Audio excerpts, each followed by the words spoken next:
عيادة الموتوسيكلات. سلسلة جديدة هنتكلم فيها ان شاء الله عن ازاي تكشف عن الموتوسيكل بتاعك وانت بتشتريه، سواء كان زيرو او مستعمل، واهم الاجزاء اللي في الموتوسيكل. يقدمها لكم اخوكم محمود سولو، ويلا بينا نشوف اول مريض معانا في حلقة النهارده، الا وهو الفرش. ده يكون موضوع حلقة النهارده، هنتكلم فيها عن الفرش وازاي تكشف على الفرش، وايه هو الفرش اصلا، وهنجاوب على سؤال الحلقه اللي فاتت اللي هو ايه هو الفرش وعباره عن ايه، وايه المشاكل اللي ممكن تحصل فيه والحوارات دي كلها. طيب مبدئيا الفرش ده فايدته ان هو حلقه الوصل بين المساعد وبين الجادون. فاهم ازاي؟ هو الوسيط او الوصله اللي بتركب فيها مساعد، تمام، وبتوصله بالجادون. هو عباره عن الزنبور اللي جوه ده، وبيطلع منه روحين كده، روح هنا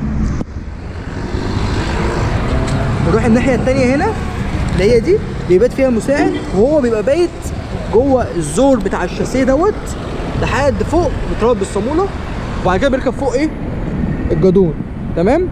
وبيتربط طبعا المساعدين من فوق هنا عشان يبقى بايت خالص المساعد في الفرش.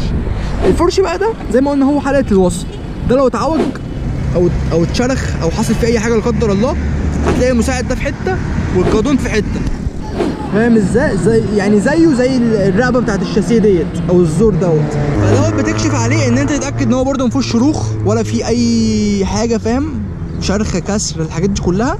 وطبعا الحاجات للاسف اللي بتبان في السواقه نفسها ما بتبانش في الكشف بالنظر قوي، فاهم؟ لان دوت بيأثر في المكنه لو حصل فيه حاجه او اتعوج، ان هو بيخلي الموتوسيكل يرقص، بيبقى فيه رفه، الموتوسيكل بيحدف منك يمين او شمال. لو انت سايق بيه فترات طويله بالموتوسيكل بتلاقي ان انت دراعك وجعك، لو دراعك اليمين وجعك يبقى هو المكنه حادفه يمين وانت مش حاسس، لو دراعك الشمال بيوجعك وانت سايق لمده طويله يبقى هو في حادفه شمال وانت مش حاسس. الحاجات دي كلها بتبقى غالبا من الفرش. فالفرش ده من الحاجات المهمه، اهميته من اهميه المساعد بالظبط. فاهم ازاي؟